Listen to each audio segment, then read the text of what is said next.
तो बच्चों, कल आपने हमारे साथ पूरे चैप्टर का मजा लिया था और आज इस चैप्टर का आप गहराई में मजा लेंगे, राइट। तो हमारा मतलब ये है कि हम बहुत ही डेप्थ में इस चैप्टर को आपके साथ डिस्कस करेंगे और हर पॉइंट को आपके साथ शेयर करेंगे, क्लियर करेंगे और वो डिस्कशन उम्मीद है कि आपको बहुत अच्छा लगेगा और आपके समझ में भी बहुत आएगा। तो बेटा, चैप्टर की शुरुआत हम यहाँ से कर सकते हैं कि objective of this chapter, objective of this chapter, objective of this chapter, objective of this chapter are why do we read this chapter, why do we read this chapter, right? Why do we read this chapter, or you can say objective of this chapter, right? तो क्या answer क्या होगा बेटा? इसका answer ये होगा, इस chapter को हम क्यों पढ़ते हैं? तो टू गेट बेस्ट प्रोडक्ट, इसका आंसर क्या होगा? To get best product from reactants,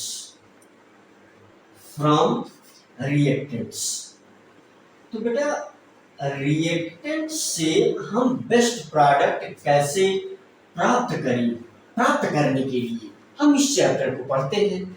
अच्छा, हम ऐसा कर कब पाएंगे? ऐसा हम तब कर पाएंगे बेटा जब हमें रिएक्शन की मैकेनिज्म पता हो। तो to know the mechanism of reaction, to know the mechanism of reaction, to know the mechanism of reaction, comma, we read this chapter,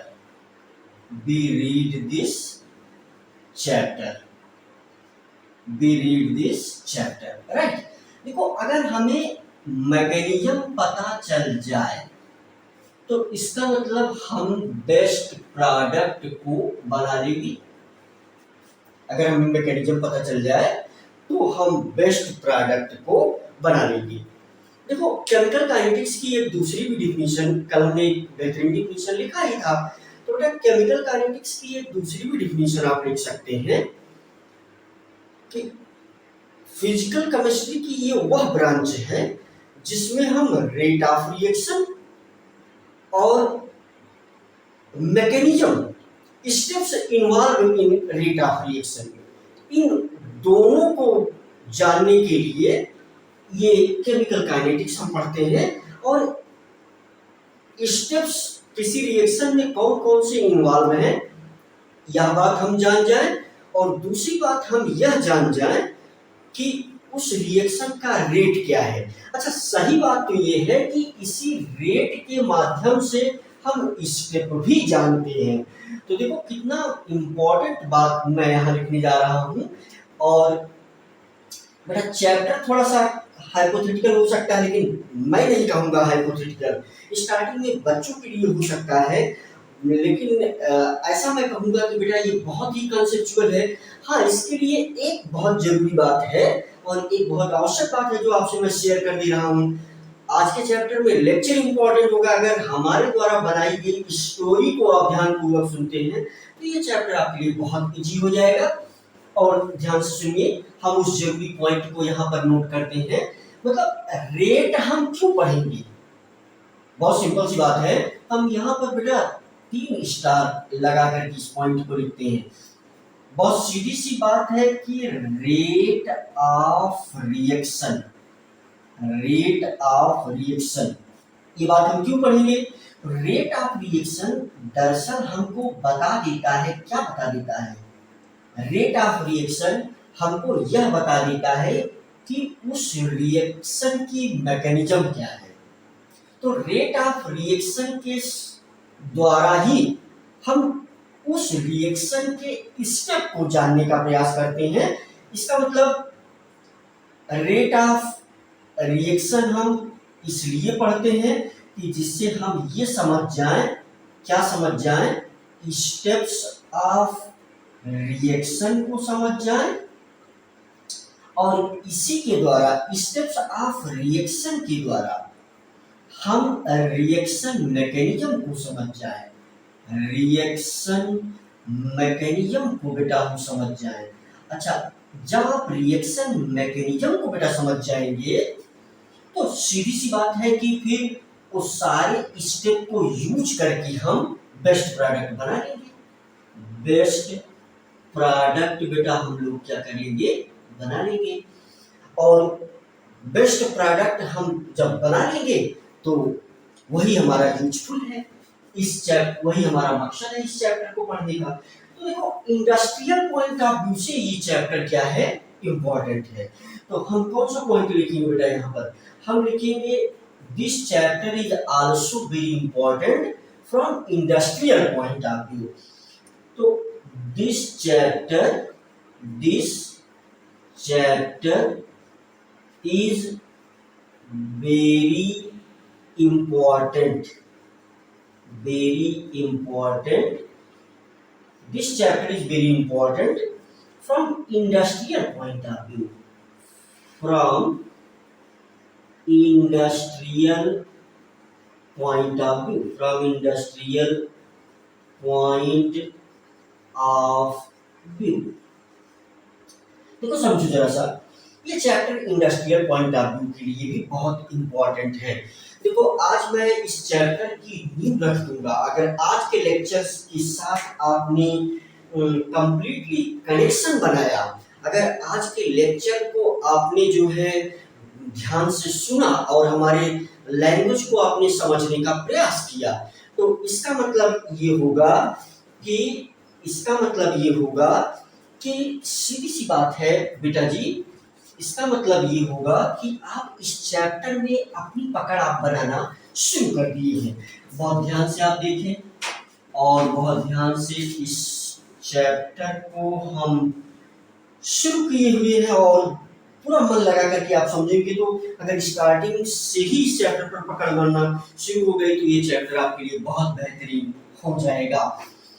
चलिए हम कुछ और समझते हैं, कुछ और इसके बेसिक्स को समझते हैं चैप्टर में एंट्री करने से पहले। तो हमने 2 पॉइंट यहाँ समझ ही लिया, objective of this chapter and why do we read this chapter. चलो हम नेक्स्ट पॉइंट की बात करते हैं। तो जैसे अगर कोई केमिस्ट जब भी कोई स्टडी करता है या कोई केमिकल रिएक्शन जानने का प्रयास करता है तो यहाँ पर 3 चीजें इंपॉर्टेंट हो जाती हैं। 3 क्वेश्चन को बहुत ही वो इंटरेस्टिंग रूप से 3 क्वेश्चन के आंसर जानना चाहता है। तो किसी रिएक्शन के विषय में सबसे पहले तो रिएक्शन तो तब होगा जब वो रिएक्शन घटित होगा, जब कोई 2 चीज आपस में रिएक्ट करेगा, मतलब वो रिएक्शन फिजिबल है कि नहीं।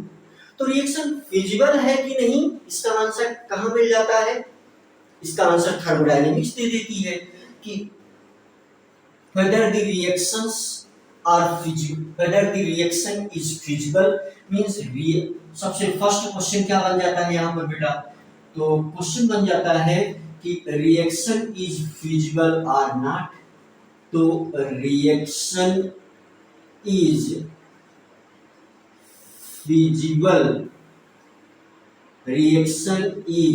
फिजिबल और not.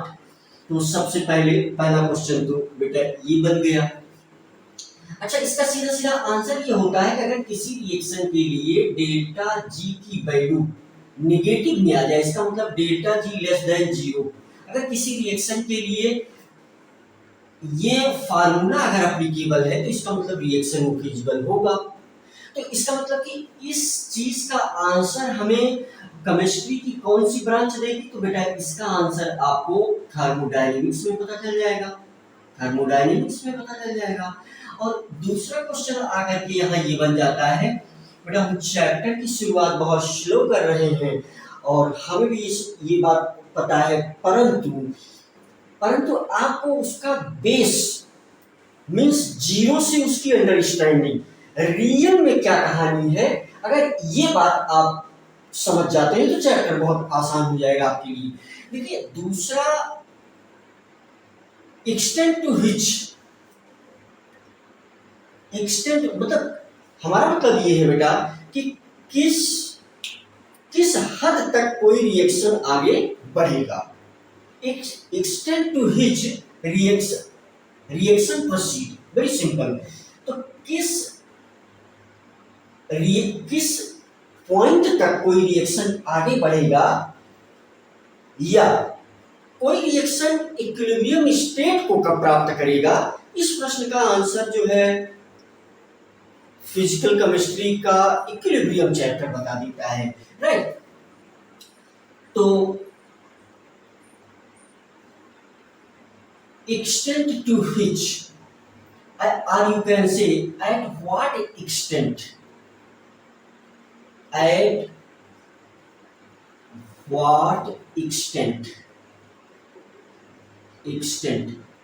reaction, at what extent reaction will proceed, at what extent reaction will proceed। तो बेटा इस क्वेश्चन का आंसर कौन दे देगा, इस क्वेश्चन का आंसर दे देगा केमिकल इक्विलिब्रियम। तो केमिकल इक्विलिब्रियम, केमिकल इक्विलिब्रियम में इस प्रश्न का आंसर आपको मिल गया होगा ऑलरेडी, जो बच्चे हमारे 11th में पढ़ चुके हैं, केमिकल इक्विलिब्रियम, राइट। तो कोई रिएक्शन किस हद तक आगे बढ़ेगा, तो इस प्रश्न का उत्तर मिल जाता है केमिकल इक्विलिब्रियम के द्वारा। और एक तीसरा क्वेश्चन होता है कि वो रिएक्शन किस रेट से आगे बढ़ रहा है, what is the rate of reaction.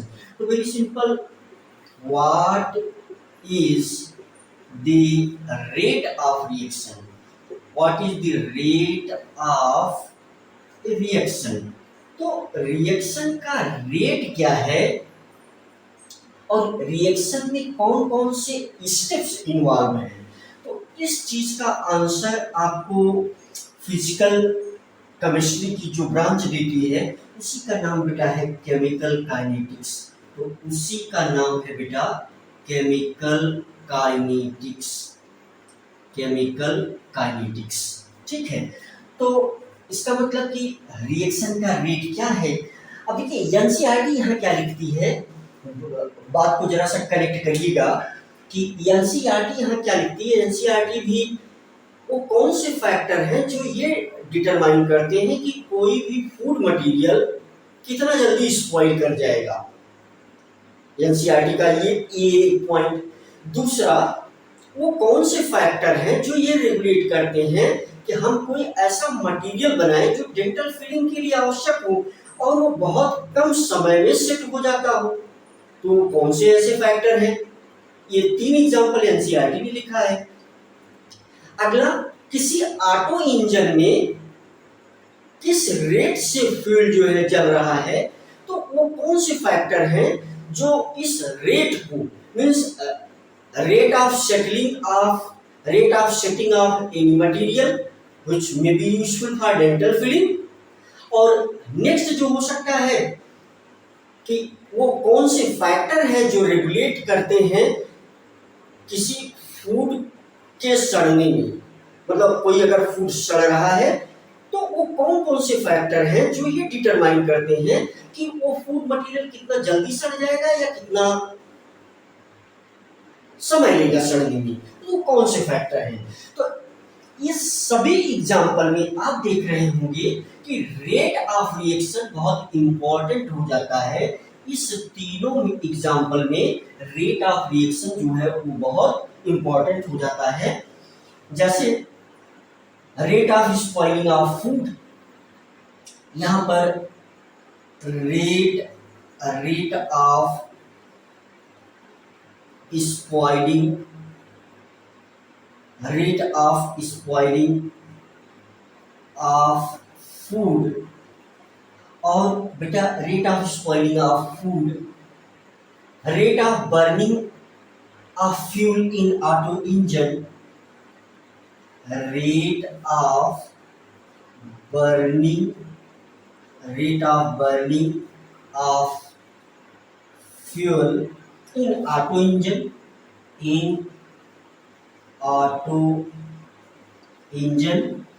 rate of burning of fuel in auto engine, rate of burning of fuel in auto engine, and rate of settling of any material which may be useful for dental filling.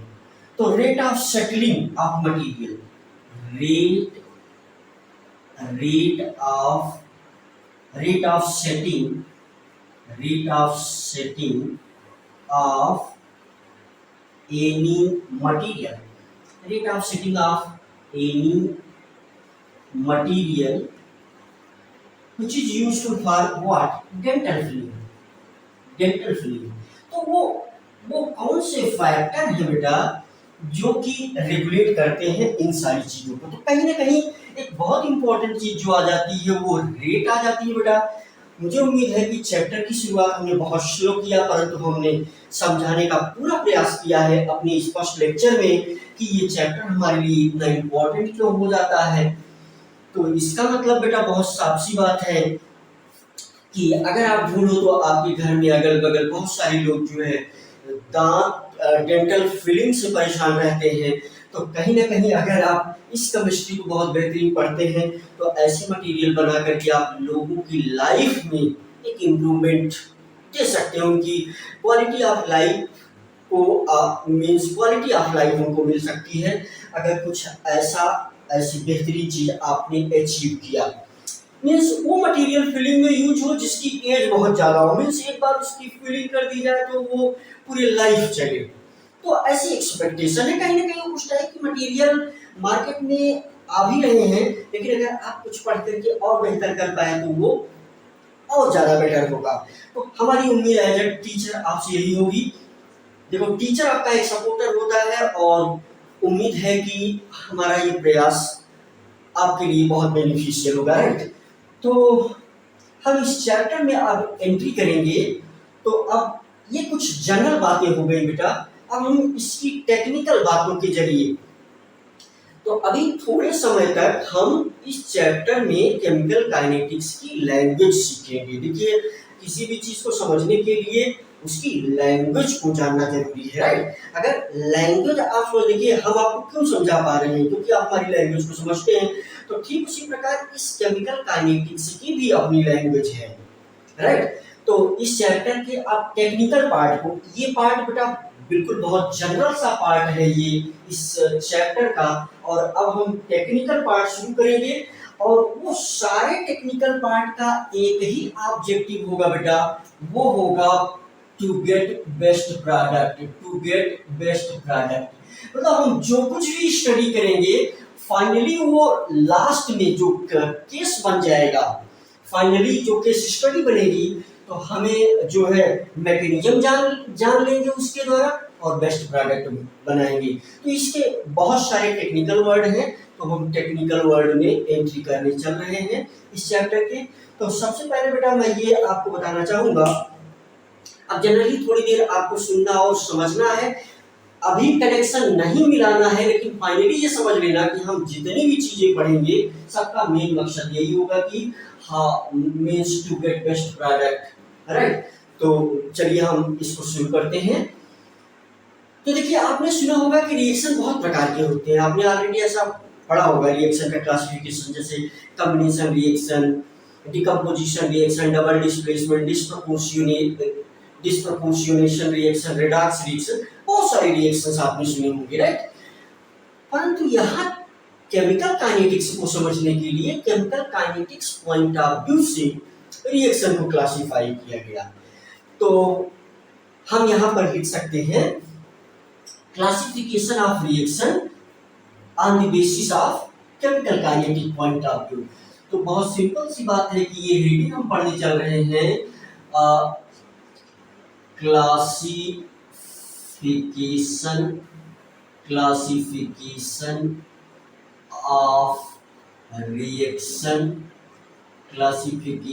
Of reaction from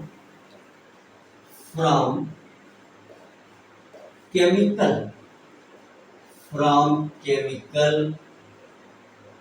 kinetics point of view from chemical kinetics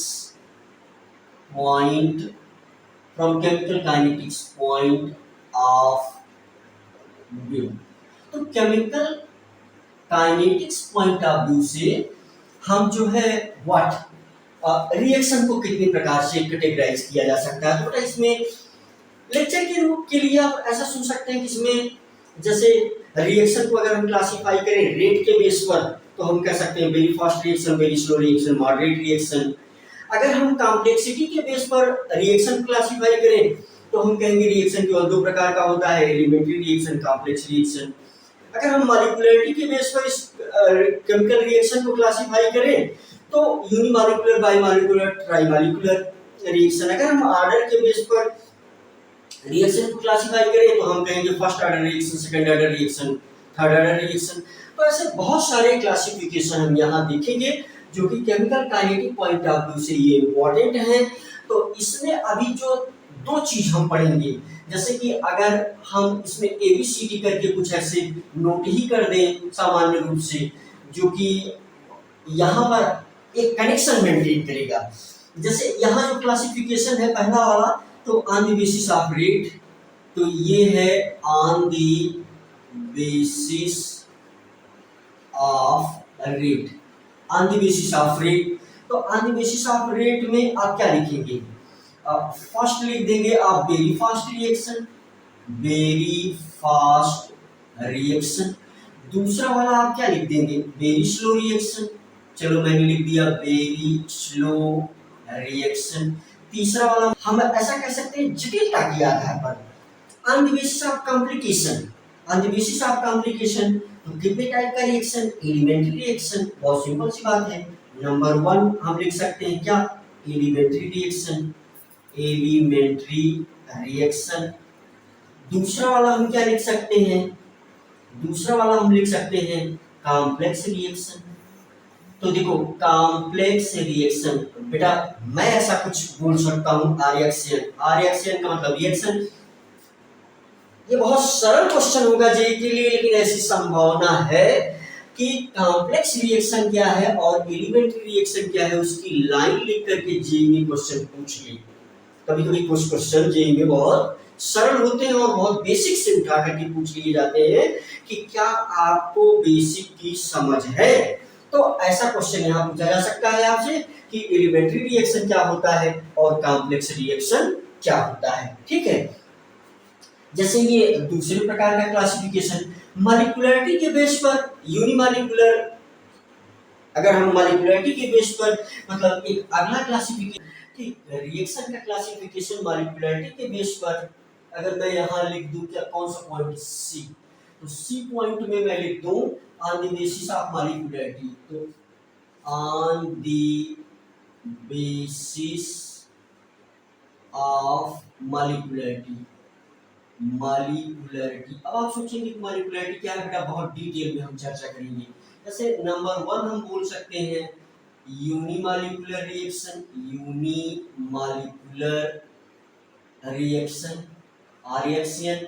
दूसरा हम बोल सकते हैं बेटा what, बाइमॉलिक्यूलर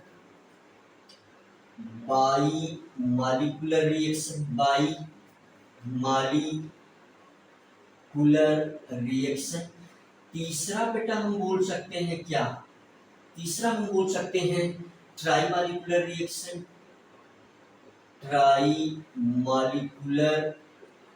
reaction. तो बेटा इस प्रकार से अगर मैं डी एक on the basis of order of reaction, तो तो ऑन द बेसिस ऑफ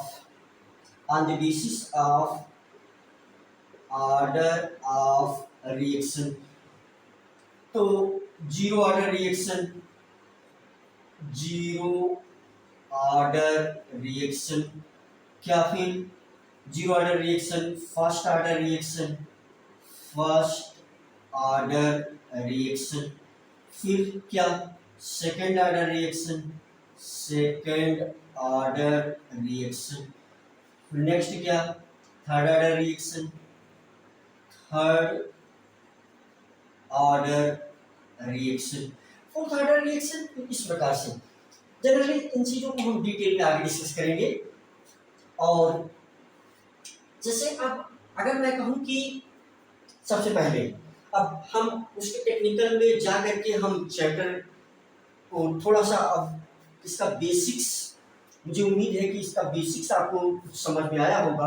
अब हम थोड़े से टेक्निकल पॉइंट को ऐड करते हुए चैप्टर में हम थोड़ा आगे बढ़ जाते हैं।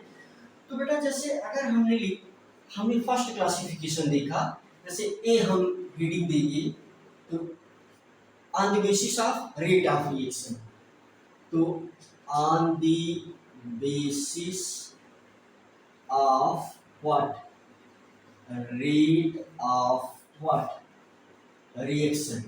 तो जैसे पहली heading very fast reaction, very fast, number one very fast reaction. जरा देखो इस चीज को, तो are those reactions which are completed within 10 to the power minus 14 to 10 to the power minus 16 second, right. OP Tandon की book में ये चीज मेंशन है, राइट। तो बहुत सिंपल सी बात है, मैंने इस चीज का नाम भी ले लिया।